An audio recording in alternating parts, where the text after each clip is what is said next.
Boa tarde, queridos alunos da aula de artes visuais dessa semana. Nós vamos falar sobre escala nas artes visuais, diferentes formas de representar a perspectiva como um ponto de vista. Vamos estudar das páginas 160 a 163.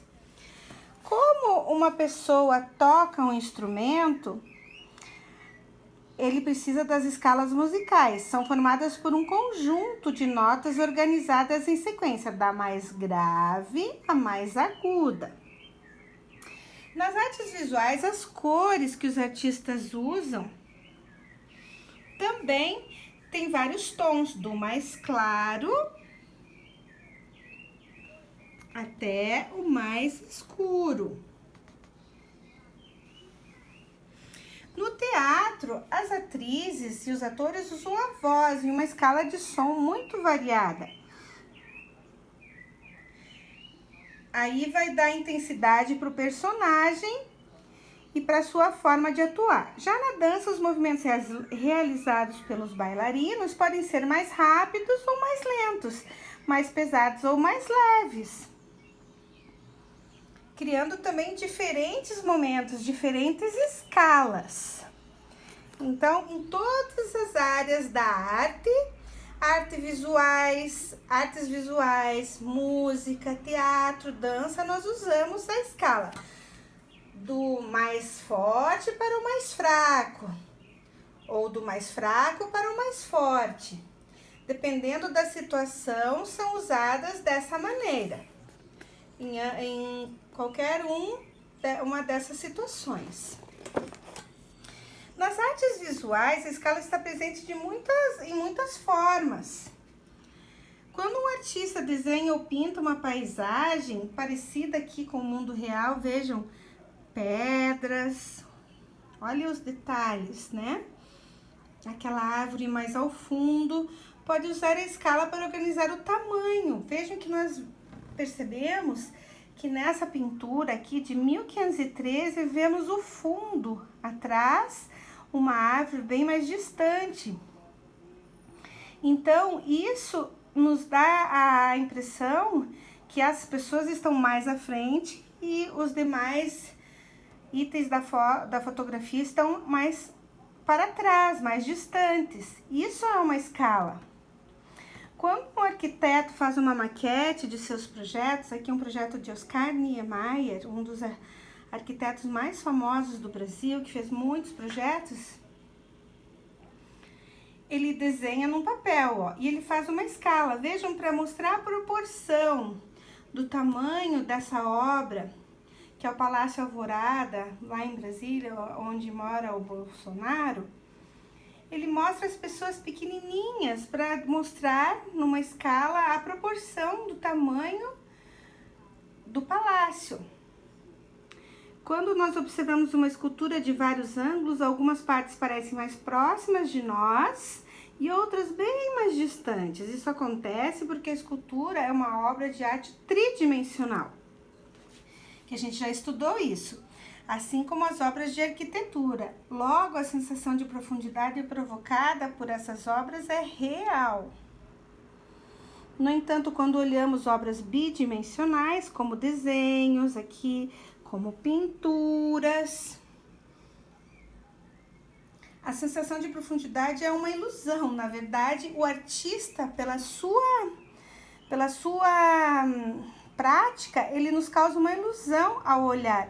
Na verdade, todas as imagens, as figuras que estão nessa foto, elas estão no mesmo plano.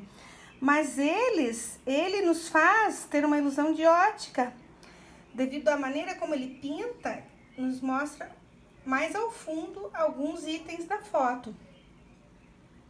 Afinal, não é possível colocar a mão dentro de uma pintura, né? Então, isso é uma prática, né? Devido à habilidade tão grande do pintor, ele consegue nos causar essa ilusão de ótica, né? Ele confunde o nosso olhar. Como nessa tela, a Virgem e o Menino com Santa Ana, feita em 1513.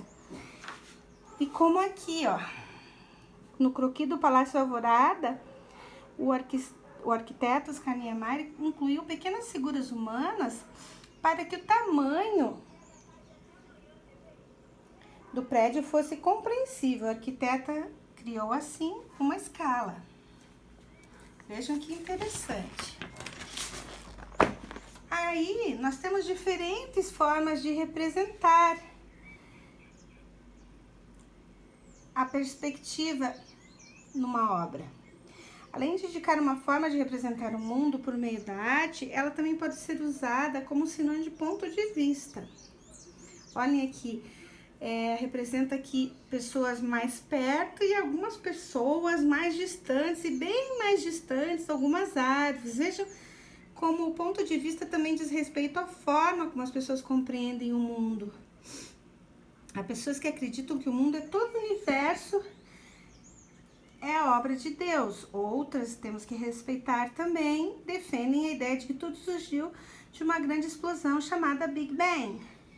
Então, o ponto de vista de uma pessoa é diferente do ponto de vista da outra. E para vivermos em harmonia, temos que respeitar todas as pessoas. Diferentes pontos de vista fazem as pessoas viverem de formas diferentes. Isso torna o mundo muito diverso e rico.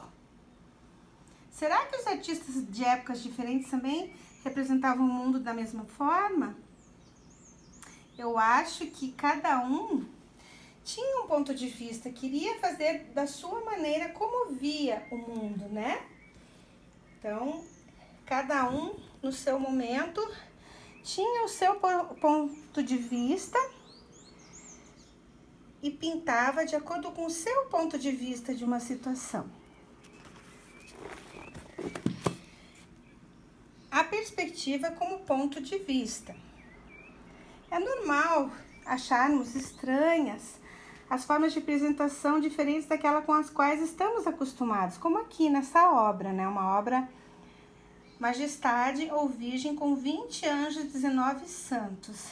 Foi uma pintura feita entre 1308 e 1311 pelo artista italiano Duccio di Buonisegna. Nós, no entanto, temos que lembrar de que cada pessoa de uma mesma época e pessoas de épocas diferentes têm pontos de vista diversos. Então, não podemos questionar isso, temos que respeitar os pontos de vista. Os egípcios, por exemplo, como vocês tinham visto lá atrás, ao representar o corpo humano, eles combinavam diversos pontos de vista na imagem. Você reparou ali atrás?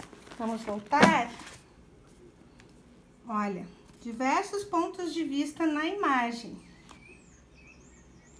Os egípcios tinham essa maneira de fazer a sua obra. Então, eles tinham esta característica. Além disso, apesar de os olhos estarem como os vemos de frente, o rosto está virado de lado. Então, eles tinham essa maneira de fazer a pintura, né? Ainda outras formas de representação em que não se usa perspectiva, criando uma ilusão de profundidade, como aqui. Além disso, há muitas formas diferentes de usar a escala. Então, depende da maneira como o artista vê o seu ponto de vista, ele pode ter essa perspectiva de colocar mais ao centro o que importa para ele e mais distante, numa escala diferente, dando uma não tão grande importância para o restante, colocando mais para trás. Então, ele idolatra o que ele quer mostrar mais e, num segundo plano, coloca outras representações mais distantes. Então, isso é escala. Nós vamos falar mais sobre isso na próxima aula, ok? Obrigada, alunos. Até a próxima aula.